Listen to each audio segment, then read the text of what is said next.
what do you guys Looks like we got worst characters. Worst characters. Worst. What is that? This is a bit of a mind f***. I'm gonna have to go with Jonathan Kent from Man of Steel. John, you're going with Costner. Are you kidding me? I'm gonna pick the worst character of movie history, not Jar Jar Binks, Bella Swan. Hello, everybody, and welcome back to another first round edition of Worst Wars here on CineFix. Right now, this very minute, we have Christina. She's got Jonathan Kent, specifically from Man of Steel. The Costner. The Costner. Yes. And over here on my right, Dave Lacey has Bella Swan from any and or all of the Twilight movies. Oh yeah, every single one. All right. Yeah. That's bold. That's a lot of movies. It is. You're weak. You stink.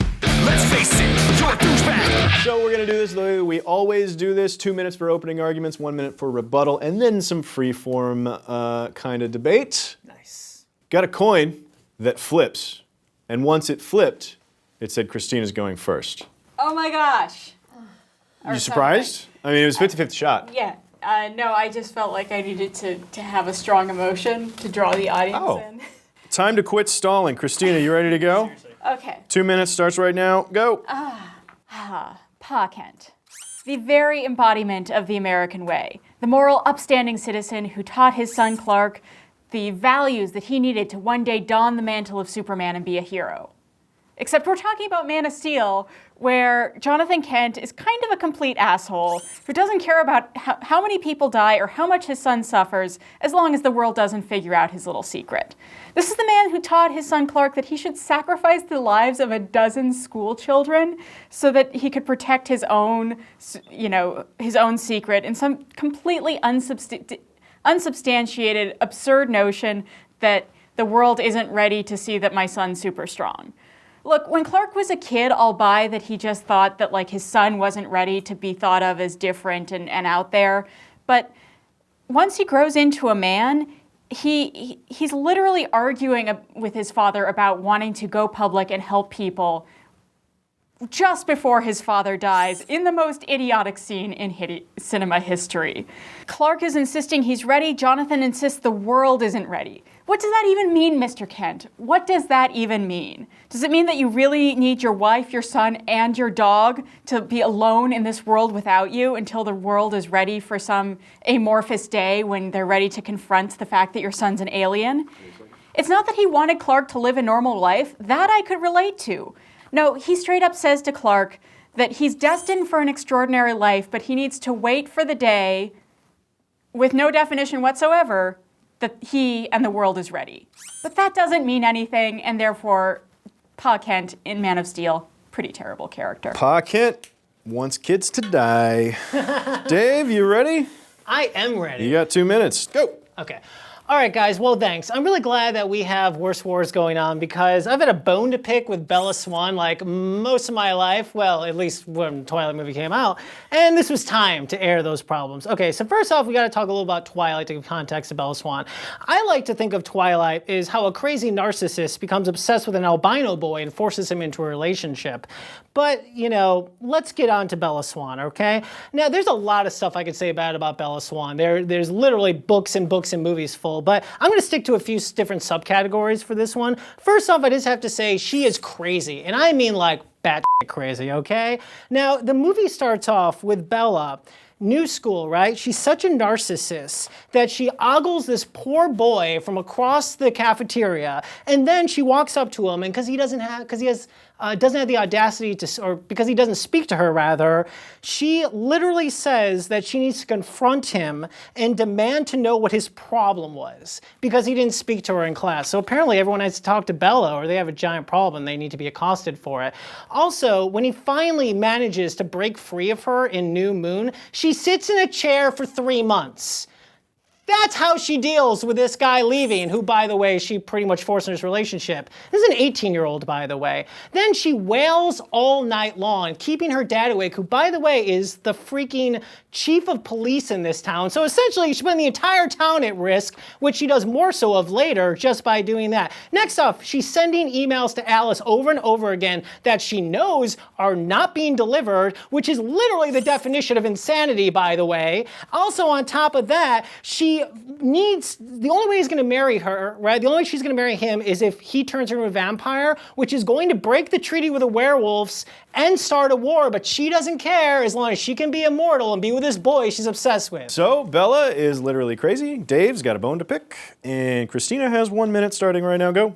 Look, Bella Swan's not the greatest character, but I wouldn't put her on the level of most terrible characters. The problem with Bella Swan is that she's in a terrible movie. Look, she actually shows a lot of agency, which is one of the major critiques leveled against her. Once she gets in a relationship with Edward, who, by the way, she demands to know what his problem is because he literally covers his nose and acts like she stinks. I would ask a boy what his problem is as well. Throughout the movie, she knows what would solve all of the problems. Everybody's always fretting. How are we gonna protect Bella? She's only human. She's like, make me a vampire. Girl be all like, make me a vampire. Lacey, you got 1 minute starting right now, go. All right. While Bella's very harmful to her family, saying things to her father that purposely cause him distress, everything Jonathan Kent does is to protect his son, his family, and really humanity. I mean, this is the thing. He's got 4 scenes to imbue Clark with all the things it takes to be Superman that aren't from Krypton, and he does this, okay? He stresses to Clark he needs to keep his secret because he knows that he'll be in danger. He knows the government will grab him if he doesn't. At the same time, he protects the community by not letting young Clark play with other kids because they don't know how powerful he is yet. And on top of that, also, he always tells Clark the truth. He treats him like an adult because he knows he has an awesome responsibility, and someday he'll have to make his own decisions. Time. Freeform, go. Did we really see him teaching Clark morals in any of those 4 scenes, with the possible exception of complimenting him for not punching that kid in the face? All we really see is him saying, you should have let those kids die, you need to let me die, the dog is more important than, you having a father for the rest of your life. That's all we see of him. Now, that's just not a good character development. I totally disagree. And I feel like I knew you would go on with the whole like maybe thing, right? With about the kids dying, because it is the easiest thing to grab from, but it's so like you just watched the trailer and then that was it. Because it's so out of context.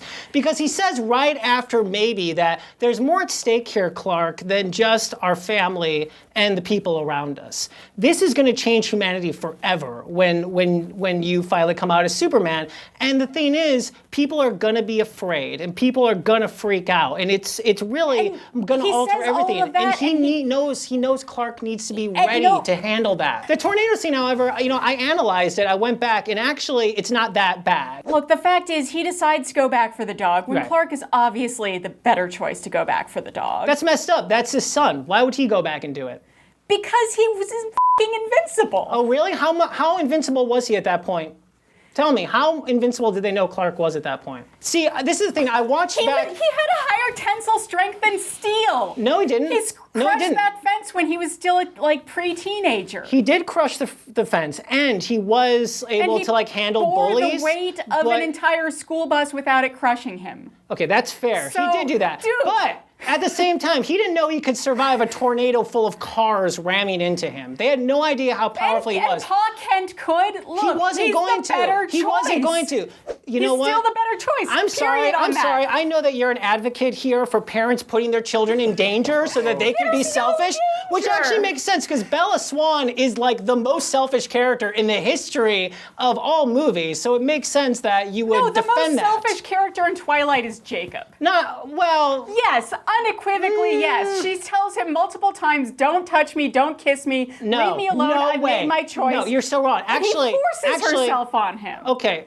He forces himself on her. Okay, first off, this is the thing about Jacob. That kid is a victim of Bella, okay? When you watch New Moon, this kid, she knows he's been mooning over her the entire time. But then when Edward leaves, all of a sudden, well, I guess I better go to plan B. I'm gonna go to Jacob. I'm gonna use his skills so he can build these motorcycles so I can see weird fart visions of Edward flying around. And basically, he essentially helps her commit suicide, which she does in New Moon. Luckily, he was there in order to get her out of the water and do CPR.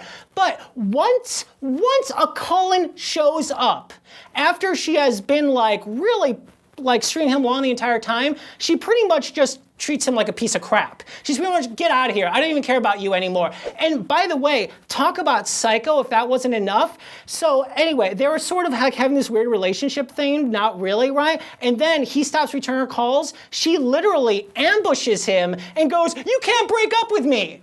How psycho is that? They're not even dating, and you go, "You can't break up with me." Girl. Being a Look, teenage okay. girl. I'm sick of that excuse for Bella, by the way. Look, It's a sexist excuse. it's a very sexist excuse. I wouldn't excuse my own daughter's at behaving that way. She needs to learn to behave better.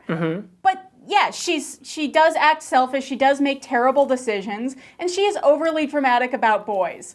I will cop to being all of those things when I was Bella's age. And I'm pretty sure you had the male equivalent thereof when you were Bella's age. No. Okay, fine. But the fact is, like, throughout the entire movie, people are always worried about how they're going to protect her. She's a fragile little human, and she's like, "Make me a vampire."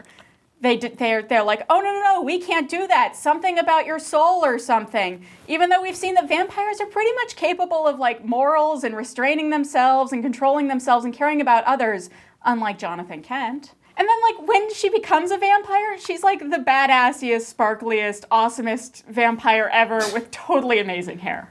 I would like to say I believe this world would be far more interesting without Bella Swan. When I finally watched all these movies and analyzed it, the Volturi is kind of freaking interesting. The idea that these werewolves only show up when vampires show up is freaking interesting. There's actually a lot of cool stuff. The fact they have X-Men powers is cool. There's actually a lot of cool stuff happening in these movies that get ruined by this obsessive, selfish, mopey, staring, stinky weirdo. Okay, well that was a whole bunch of yelling, I think. It was. That was good. I like this so far.